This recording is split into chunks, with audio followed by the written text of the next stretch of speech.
진리에 이르는 길을 시작하겠습니다. 잘못 쓰인 부분이 있어서 우선 수정부터 하겠습니다. 진리에 이르는 길 251페이지 위에서 첫 번째 줄에 있죠. 영이라는 것은 절대자에게서 비롯되기에 소멸되지 않는다. 하지만 모아진 영들은 흩어지고 흩어져 있는 영들은 모인다. 영혼은 진리를 통해 영생을 얻을 수 있다. 예전에 같은 내용이 한번 나왔죠. 앞부분이 틀린 거죠.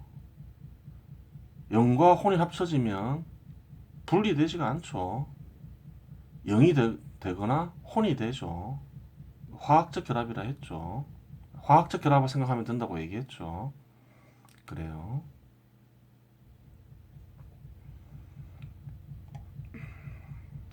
그래서 이 빨간색으로 쓰인 부분을 다음의 말로 바꿔야 돼요. 앞에서 언급했듯이 이렇게 바꾸면 돼요. 앞에서 언급했듯이 영혼은 진리를 통해 영생을 얻을 수 있다. 그래요. 이렇게 쓰면 맞죠. 앞에 빨간색으로 쓰인 말은 빼야 되겠죠. 예전에 한번 설명했었는데 책을 쓸 당시만 하더라도 약간 생각이 짧았죠.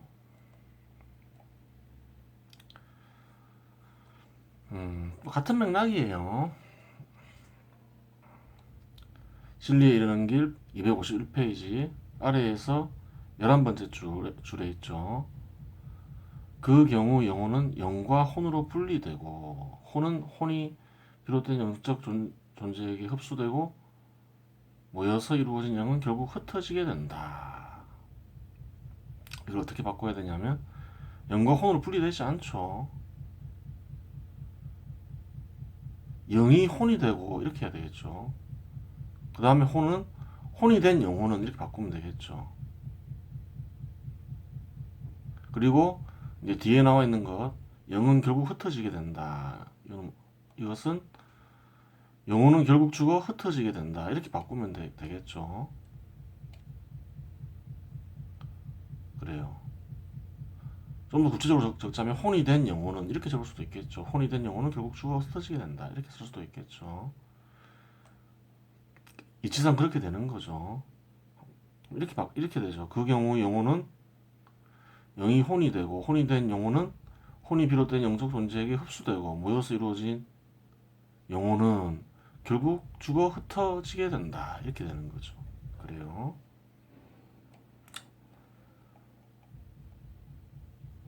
또 있죠. 이러한 흩어진 영들 중 일부는 태초의 절대자가 물질과 공간을 만들 때 사용된다. 흩어진 영들은 죽은 영혼으로 바꾸면 되겠죠. 죽은 영혼. 태초에는 빼야 되죠.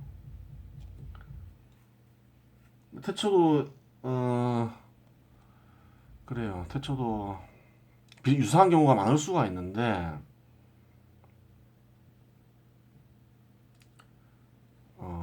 세상은 나타났다 사라졌다 그럴 수 있는 거죠. 세상은 나타났다 사라졌다 그럴 수 있어요. 진짜 태초는 어떤 경우인가요?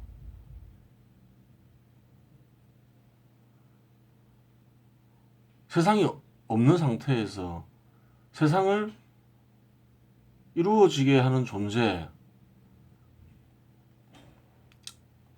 하나밖에 없는 경우가 있겠죠. 그래요. 하나밖에 없는 경우가 있을까요?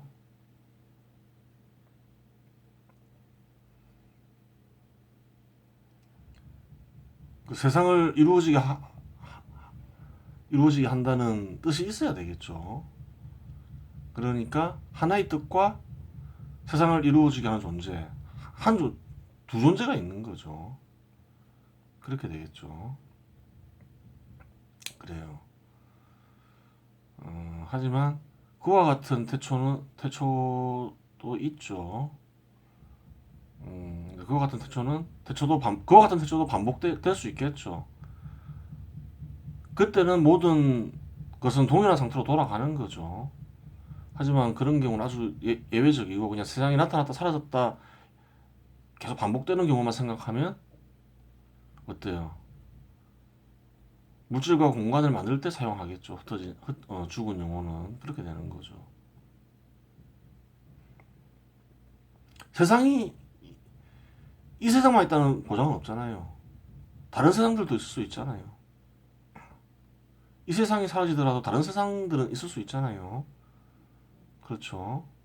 물질과 공간으로 이루어진 세상이 하나밖에 없다고 장담할 수 없잖아요. 그래요.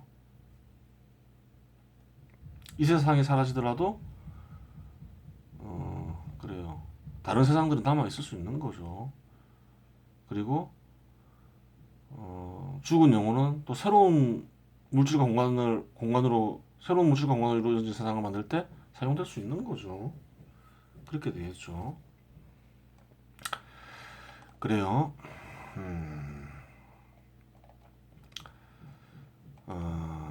절대자를 한번 표로 정리해봤어요. 책을 읽을 때 한번 정리도 해보고 또 떠오르는 것을 적어보기도 하고 또 그림으로 그려볼 수도 있겠죠. 그래야지 어떻게 돼요? 절대자와 합일이 되겠죠. 자꾸 뜻을 이해하고 이해하려는 과정에서 또 뜻을 구체화하려는 과정에서 절대자와 합일이 되는 거죠.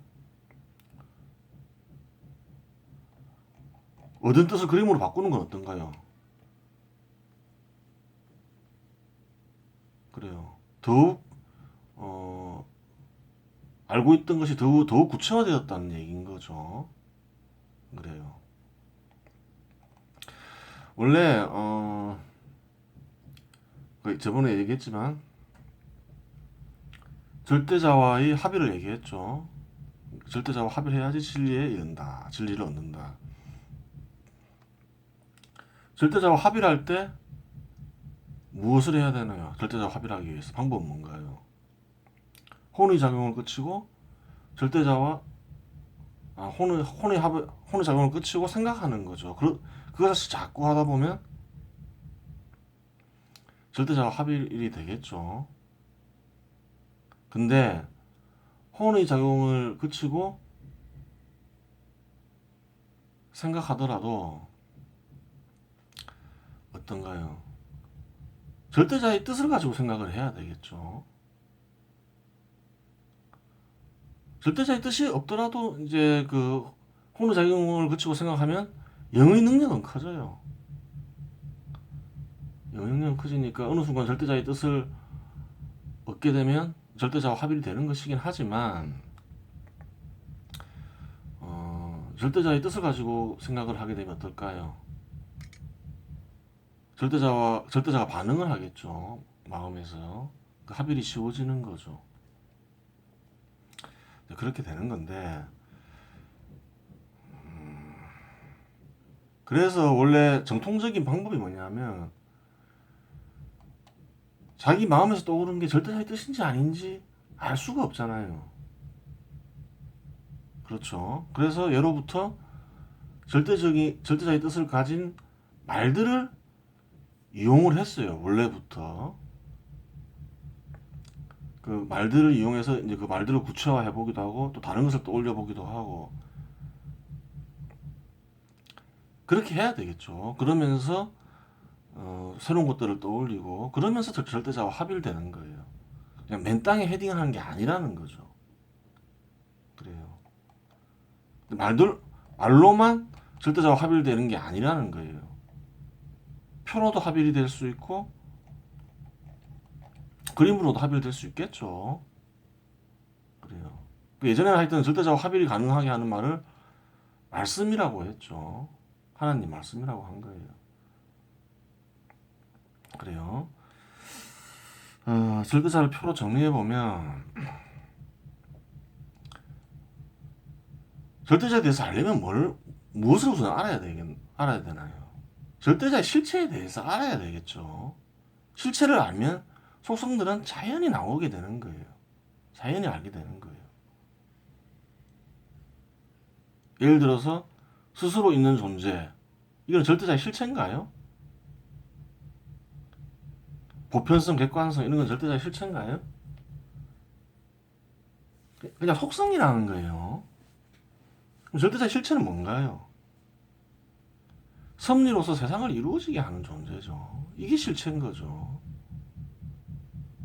그래요.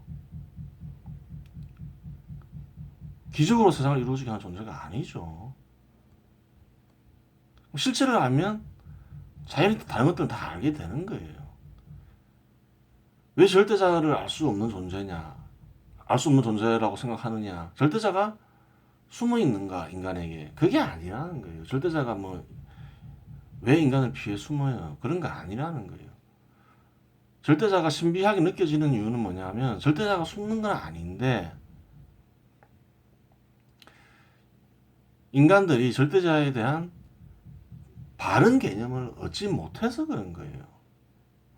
바른 개념은 뭐예요? 실체에 대한 바른 개념이죠. 절대자의 실체에 대한 바른 개념은 섭리로서 세상을 이루어지게 하는 존재라는 거예요. 세상을 이루어지게 하는 존재니까 아무것도 없을 때, 세상이 없을 때도 존재해야 되잖아요. 그럼 당연히 스스로 있는 존재가 되는 거죠. 그렇죠. 그 영적인 존재다. 이렇게 또 얘기하는 거죠. 왜 영적인 존재라 하나요? 좀 어려운 개념이죠. 인간이 관찰할 수 있는 건 뭔가요? 물질과 공간이 있죠. 또 뭐가 있나요? 물질과 공간밖에 없나요? 아니라는 거죠. 물질과 공간이 아닌 또 다른 실체가 있다는 거예요. 생각과 생각하는 존재. 그리고 그런 것들이 있는 마음. 그런 걸 영이라 하죠. 누구나 다 관찰할 수 있죠. 확인할 수 있죠. 물질과 공간만 있는 게 아니에요. 인간이 실체라고 생각하는 것에 물질과 공간만 있는 게 아니라는 거예요. 영이 있다는 거예요. 그래서 세상을 이루어지게 하는 존재를 무엇을 통해 알 수 있나요? 섭리를 통해서 알 수 있다는 거예요. 왜? 섭리로서 세상을 이루어지게 하기 때문에 그런 거예요.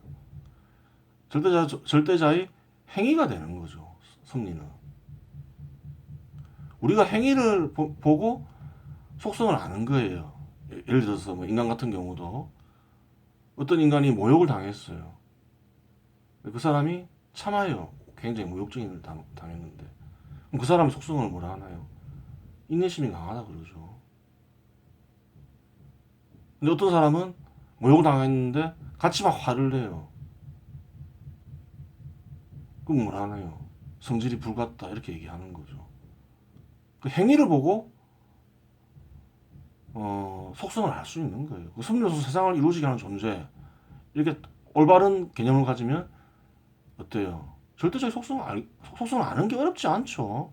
섭리 속성이 뭐라 했어요? 보편성, 객관성이라 했죠. 그래요. 보편성, 객관성이 절대자의 행위의 속성이기 때문에 자연히 절대자의 속성이 되는 거예요. 그래요. 또 공인이, 문이, 부동 이런 것도 얘기했죠. 무극은 누가 얘기했나요? 동양에서 얘기됐죠. 공부동은 고타마 시다르다가 얘기했죠. 형상 없는 절대자를 가리키죠. 형상도 없고 대상도 안 보인다. 뭐 이래서 뭐 공이라고 하죠. 또 항상 그대로 있댔죠. 그 자리는. 그래서 형상 없는 절대자의 속성이 공부동이에요. 무도 마찬가지죠. 무는 없다, 구별할 수 없다, 무상지상, 무물지상 이런 걸 얘기하는 거죠. 그건 절대성이 느껴진다 이건 거죠. 형상 없는 절대자의 속성을 얘기하는 거죠. 근데 공과 부동 이런 거는 이제 고타마 시다르타가 발견한 건데 이게 절대적 속성인지 모르죠. 현 시대에서는 공을 그냥 비움이나 허공으로 풀이하는 이들도 있죠. 그 잘못된 거죠. 잘못된 거예요. 고타마 시다르타는 형상 없는 절대자를 얘기한 적이 없는데 이렇게 얘기할 수 있죠. 그런 게 잘 안 보이더라. 그런 말 하는 흔적이 없더라. 이렇게 얘기할 수도 있는 거죠. 있어요. 고타마 시다르타가 한 말이죠. 안경에 나와 있죠. 이때 그는 5가지 집착을 일으키는 요소의 집합이 단절된 것에 대해 바른 지혜를 얻은 사람이다. 안한다여 이러한 교법이야말로 오로지 선함으로 나아가게 하는 것이며 성스러운 것이고 세속을 초월한 것이며 악마가 기회를 엿볼 틈을 주지 않는 것이다. 이렇게. 5가지 집착을 일으키는 요소의 집합이 단절된 것, 이것에 대한 바른 지혜를 얻어야 된다는 거죠. 이것의 속성이 뭔가요? 공과 부동이라는 거예요. 그래요. 그래요. 5가지 집착은 보통 오온이라고 부르죠. 오온에서 벗어나게 되면 오온에서 벗어난 것이 있다. 오온과 단절된 것이 있다. 이렇게 얘기하는 거죠. 마음에는 다양하게 나타나죠. 다양한 것이 안 나타나는 곳, 그것은 어떤 곳인가요? 형성 없는 절대자인 거죠. 그래요.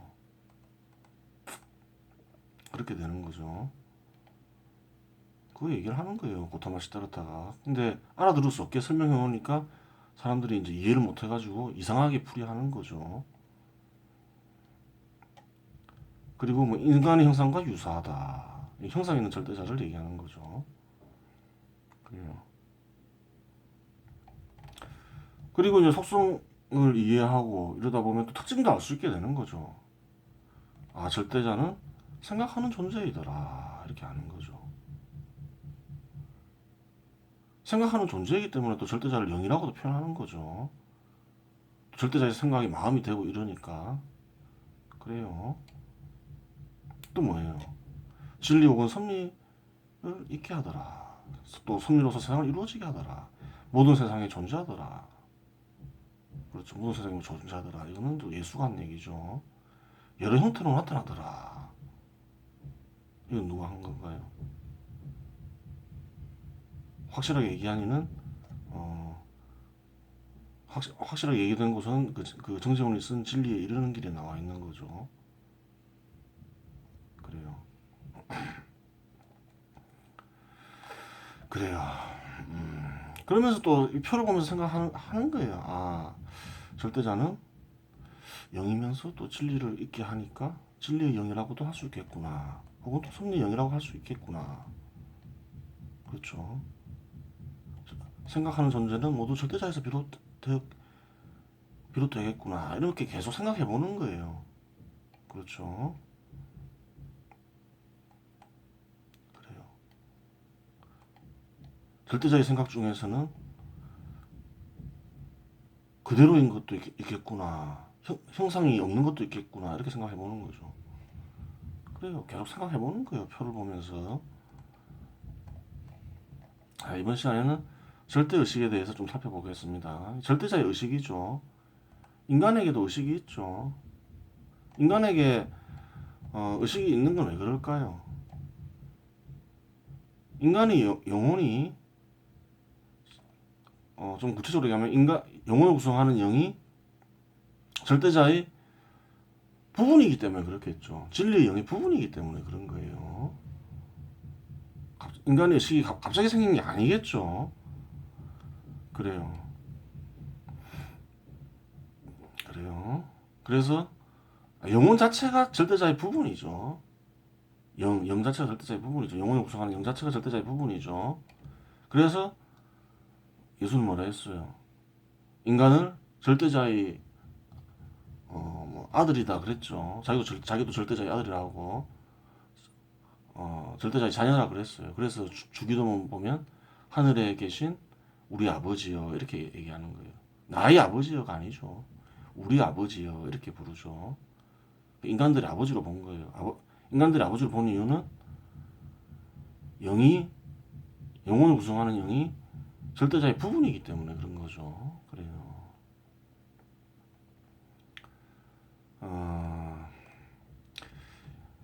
진리에 이르는 길에서는 이제 절대자의 의식을 설명할 때 진리의 영과 섭리의 영을 분리하지 않죠.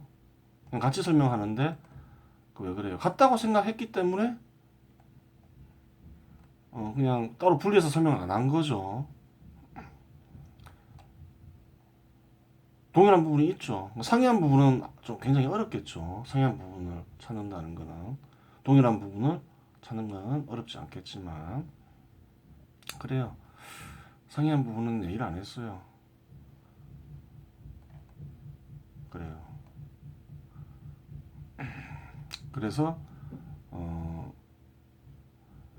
진리에 이르는 길에서 언급하는 절대의식이든, 뭐, 절대 감정기관이든, 절대 기억기관 같은 것은 그냥 공통적인 부분이라고 보면 돼요. 진리의 영과 섭리의 영의 공통적인 부분이에요.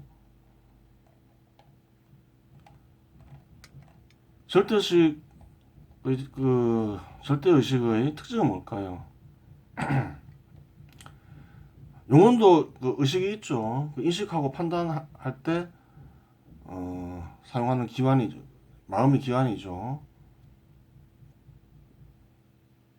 마찬가지겠죠. 절대의식도 인식하고 판단하겠죠. 근데 좀 차이가 있죠.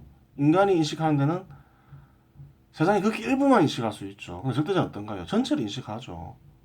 그걸 또 어떻게 하나요? 섭리작용을 통해서 할 수 있죠. 섭리작용은 모든 곳에서 일어나죠. 전체를 인식하니까 모든 곳에서 일어날 수 있는 거죠. 그래요. 또 판단을 하겠죠. 섭리작용이 일어나야 될 상황에서 다 일어나죠. 동일한 조건에서는 동일하게 일어나죠. 다르게 일어나는 경우 없죠. 동일한 조건인데. 그리고 항상 일어나면서 실현되죠. 현실성이 있는 거죠. 또 일어나는 데는 또, 원리가 있는 거죠. 그래서 어떻게 얘기할 수 있나요? 보편성과 객관성에 입각한 인식 및 판단이다. 그렇게 얘기할 수 있죠.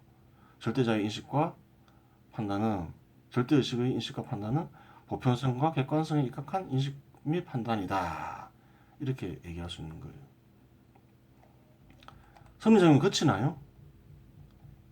안 그친다는 거예요. 그치는 일이 없다는 거예요. 그럼 뭐라고 할 수 있나요?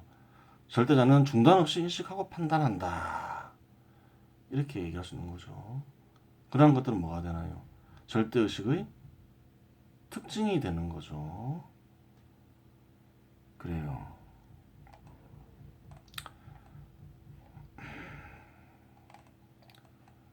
이러한 것들은 이제 형상 없는 절대자의 특징은 절대자는 아니죠. 형상 없는 절대자는 글쎄요. 뭐, 뭐 절대의식이나 절대 감정기관, 절대 기관이 다 합쳐져 있는 거죠. 그래요. 절대의식은 진리의 영과 섭리의 영의 특징이 되는 거예요. 이번 시간 여기서 마치겠습니다.